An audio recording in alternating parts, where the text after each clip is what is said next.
She's just dead, yeah. It's crazy. She was only like 16 years old. It was nuts. Well, to lighten it, there's a teacher at my old school now whose name is Cornelius Swanky. He came back from the grave. That is a hell of a name. Was Cornelius that a Swanky. D-pole thing? Like, No, just... there's a thing called Rate My Teachers. Capri Gorbelchuk. That's her name. Capri Gorbelchuk. What are you saying? Stop jabbering. These are names. It's a name. Are It's these not names even of your D-poled teachers? either. They're just like legit names. Three of these teachers there were kids at my school when I was there, and now they're teachers there. Mr. Marshy Boo. These aren't real names. They can't. Mr. Marshy Boo. Yeah. Isn't that like a sex nickname for someone? I don't know. Mr. Marshy Boo, I'm ready. Bring the model of the Eiffel Tower with you. Bring that slab of concrete and your bike in here. I'm ready for you, Mr. Marshy Boo. Okay. Wow.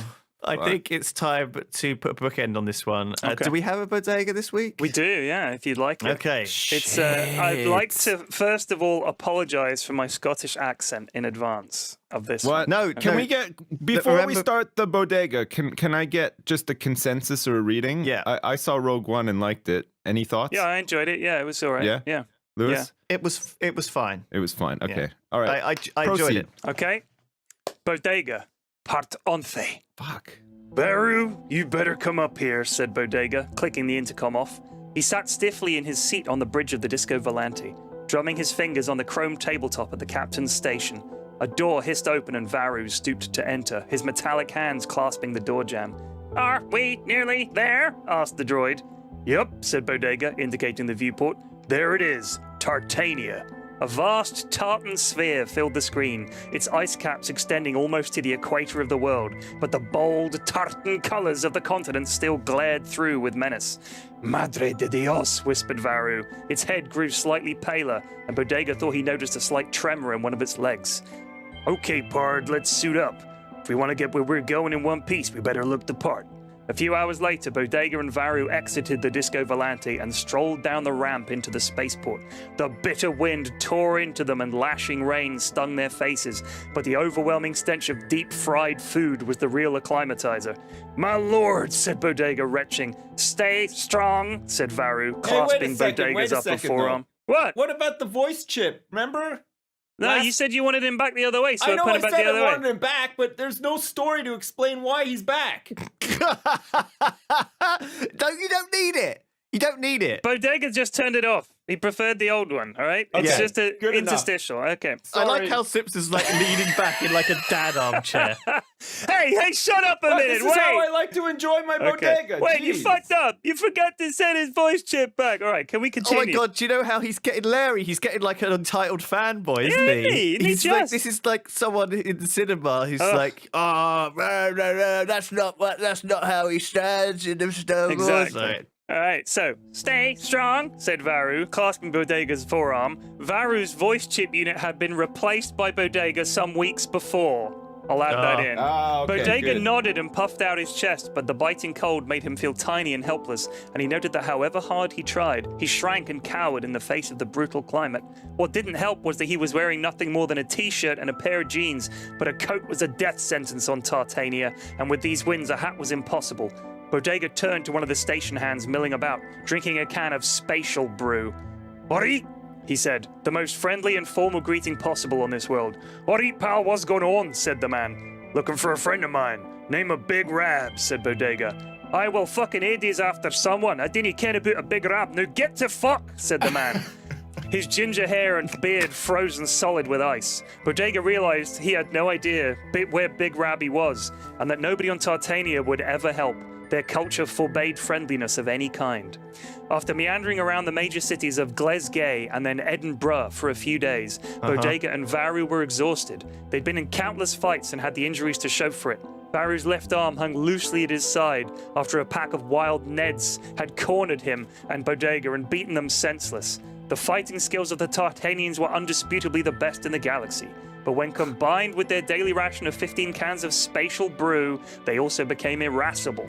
Every cab driver, shop worker, and elderly person they'd spoken to had responded with violence, and the two interlopers were so cold they could barely think. Bodega, it's hopeless, said Varu. There's one place we haven't tried yet, Parge, said Bodega wearily. No, please, Varu begs you, said Varu, looking as anxious as a faceless droid could. We're going to the meanest, roughest place in the sector. We're going Dune the pub, said Bodega, squinting up and taking one last look at the gold star of Titania, which itself almost seemed to be scowling at them. The pub, the only one left in Tartania thanks to the world's shattered economy and tendency towards violence. All the others had been burnt to the ground or shut down thanks to the death at 23 due to heart disease of all but a handful of Tartanians, making them unsustainable as businesses. But one had persisted, run by the fearsome Mad Donald. So terrifying a combatant was he that even the people of Tartania didn't mess with Mad Donald. The pub was the one place a man like Big Rab could hide out indefinitely from any lawman or assassin. Bodega was neither, but he was something worse in the eyes of Tartanians, a southerner. There was no south in Tartania. The poles of the planet were aligned in such a way that only north existed. Taking a cab into the center of Bodega and Varu approached the pub with intense trepidation. Be ready to run, hissed Bodega, shivering so badly he felt he might dislocate something. The door to the pub was almost off its hinges, and every window was boarded up. As they entered, the entire place went as quiet as death. Seated on small stools were the biggest, ugliest, meanest collection of pure scum imaginable. No inch of flesh went untattooed. No face held a morsel of kindness. Blood stained the carpet, and teeth were strewn about like party favors. Bodega steeled himself and approached the bar, slapping down his money and making sure to use coins instead of fancy banknotes, which would be seen as an attempt to show off wealth. Ori, 2 spatial brews, pal, said Bodega. Behind the bar was Mad Don himself. He stared into Bodega's soul for what felt like weeks, but was in fact just 15 minutes. Bodega knew not to move, not to break into a sweat or blink. He must maintain eye contact with Mad Don and show no fear. Mad Don finally moved, slowly pouring the drinks and taking the money, baring his teeth as he did so. Bodega was now stuck. If he stayed at the bar, there was every chance one of the other patrons would approach and order a drink of their own. And if a single molecule of that drink was spilled, Bodega and Varu would be torn limb from limb. It was too risky to stay where they were, but turning back around and facing the stares of the Tartanian braves assembled here was a bridge too far. Yet they had to find a seat. Too late. Yous 2 bastards of the bar, said a voice behind them. Hold on a minute, I can use. Bodega's blood ran cold. Mustering every bit of strength he had left, he turned towards the speaker. All right, said Bodega, still the only Tartanian he knew.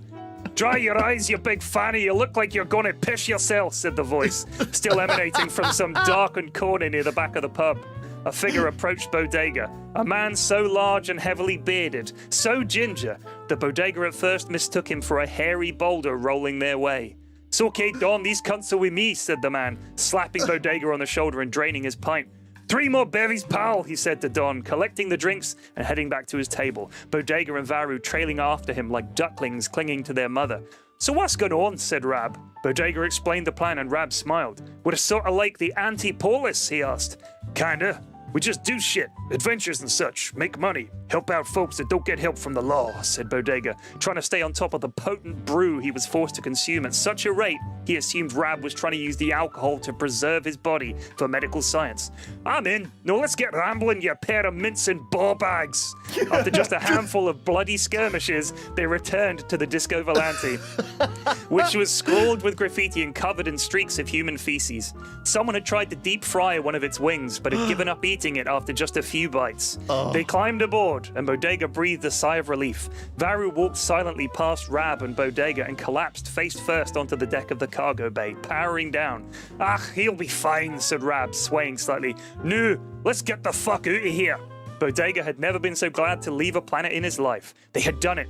They had survived a trip to Tartania, and they now knew never, ever, ever to return. The end. Oh my god, that was glorious. That was a good one. The Scottish accent was really good too. Oh god, it was so good. There were so many really nice references. So you're assembling the cast of Overwatch without realizing it, because now so far you've got Bastion on board. Oh, true. You've got Torbjorn now. You've just acquired. Well, he's not Scottish, though. And of course you've got McCree as well in Bodega. Wait, so- Torbjorn is tiny and not Scottish. He's fat and he's ginger bearded and he's got the same accent. So I don't play much Overwatch. I didn't realize it had that kind of effect on me. But I do watch a lot of Overwatch porn, as we found out last week. Me too, Yes, man. I think that's what it is. Oh my god, Wow, that was so absolutely magnificent. next week they'll Kieran. get a big gorilla or something. I don't know.